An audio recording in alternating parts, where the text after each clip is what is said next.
At birth, a Spartan baby wasn't welcomed with gifts or gentle lullabies. He was inspected like livestock, and if he didn't make the cut, he was left to die. That's absolutely brutal, right? But in Sparta, weakness wasn't an option. This ancient Greek city-state didn't just raise people, but warriors. Boys were ripped from their families at 7, starved, beaten, and trained to kill, all to become the ultimate soldiers. Family life barely existed. And comfort? Forget about it. Every moment was designed to toughen them for war. But what was it really like to grow up in Sparta? How did they survive a life that was basically one long, painful boot camp? Stick around as we break down the harsh reality of Spartan life and uncover what it truly meant to be one of history's most feared warriors. Life as a Spartan. If Hollywood was history, you'd think Spartans spent their days flexing muscles and shouting, "This is Sparta," before drop-kicking enemies into bottomless pits. But the reality? Being a Spartan was more like surviving a never-ending military boot camp,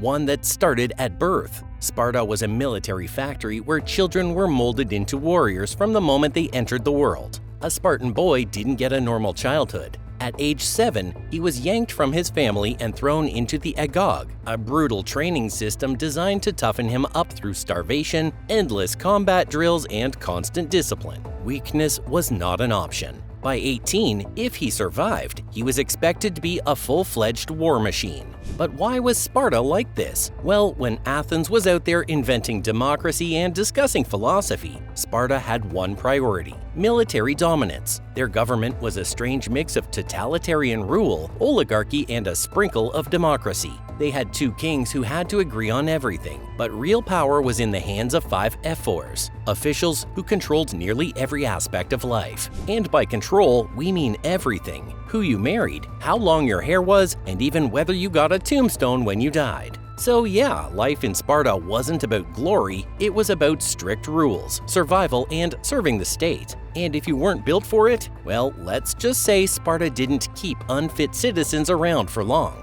Spartan childhood. From the moment a baby took its first breath, it was put through a brutal test. No cute lullabies, no warm cradles. Instead, elders inspected every newborn. If a baby was weak or deformed, off to the Taygetos Mountains, where it was supposedly left to die. Sparta didn't do second chances. And even if you did pass inspection, life didn't get any easier. Spartan infants were bathed in wine instead of water, because apparently warm baths were too soft. If you cried, you were ignored. According to Plutarch, Spartan parenting was so extreme that foreign families wanted Spartan women as nannies, because if they could handle Spartan babies, they could handle anything. For the first 7 years, children lived at home, but even then, life was a training ground. They were raised by a family nurse whose job wasn't cuddles. It was making sure they overcame fear and hardship. They followed their fathers to the Syssidia, the Spartan equivalent of a military mess hall, soaking in the rigid warrior culture. Even basic comforts were stripped away: no shoes, 1 garment per year, and no fancy meals. Then came age 12, when most kids today are worrying about school crushes and video games. Not Spartan boys. Their clothes were gone and their beds were reeds that they had to gather themselves. Their food? Whatever they could steal. And if they got caught, it wasn't the stealing that got them punished. It was getting caught. A good Spartan warrior had to be resourceful, quick, and ruthless. If you thought childhood in Sparta was tough, the teenage years were a full-on horror show.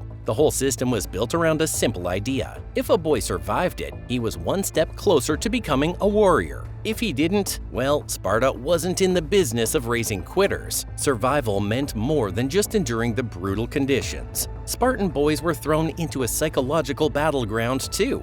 They weren't just expected to endure pain, hunger, and cold. The elders running the agog decided they needed extra motivation, which basically meant organized violence and public humiliation. Boys were encouraged to fight each other. Hazing was routine, and if you showed any weakness, fear, hesitation, or even basic human emotion, you became a target. And if that wasn't enough, enter the Spartan girls, who had their own intense training programs at home. Occasionally, they'd perform songs at formal ceremonies in front of the city's elders. But these weren't just any songs, they were public roast sessions, where they called out boys who weren't keeping up in training. Imagine standing in front of your entire town while the girl you secretly liked belts out a song about how pathetic you are. Brutal. Like an ancient version of a roast battle, except instead of just hurting your feelings, it might actually get you beaten up later. But nothing compared to the final rite of passage, the diamastigosis, also known as the contest of endurance. Sounds like a fun game, right? Wrong. Spartan teenagers were taken to the sanctuary of Artemis or Thea, lined up in front of an altar and flogged mercilessly, sometimes to death. This started as a religious ritual, but eventually turned into gladiator-style entertainment, because by the 3rd century AD, Sparta had built an amphitheater around the altar just so tourists could watch. Imagine surviving years of torture only to realize you're now a live attraction in someone's weekend plans. So by the time a Spartan boy turned 20, he had already been through every form of suffering imaginable: physical, mental, and emotional. The big question was, what happened next? Marriage in Sparta. Spartan men were expected to marry in their 20s, and if they didn't, they were mocked relentlessly. But even if a man tied the knot early, he didn't actually get to live with his wife. Why? Because until age 30, Spartan warriors were stuck in the barracks. So how did married life work? Sneaking around. A newlywed Spartan man would have to slip away at night, meet his wife in secret, and then sneak back to the barracks before dawn like some military Romeo and Juliet, but with way more rules. His wife, meanwhile, would be in charge of planning these stealthy meetups, figuring out when and where it was safe for them to see each other.